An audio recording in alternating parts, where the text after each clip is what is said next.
uydurduğunuz yemək haqqında danışın. Çox qəribə alınacaq, amma mərci ilə ayran desəm daha düzgün olar. Çünki heç nə vaxt yəni mərci içsəm ayransız o mərci mənim üçün getmir. Uydurduğum yemək var, hətta çoxdur, amma ən sevdiyim və həyatımda ilk dəfə dadına baxarkən aşiq olduğum budur ki, aş və ketçup.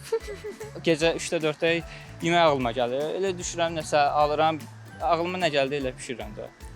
Məsələn, içində pomidor, xiyar, nə bilim, göbələk,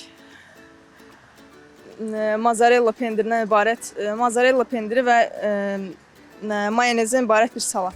Cipsi paketini açıram, içinə suxarı tökürəm, saf pendir tökürəm, doğrayıb tökürəm, üstünə limon sıxıb yeyirəm. Kartoşka frini maroşlanla yemək.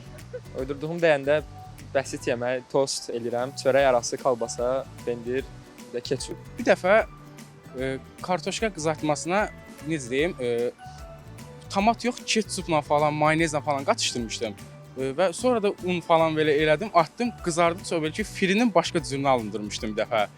Onda çox dadlı alınmışdı, belə şey uydurmuşdum özümdən.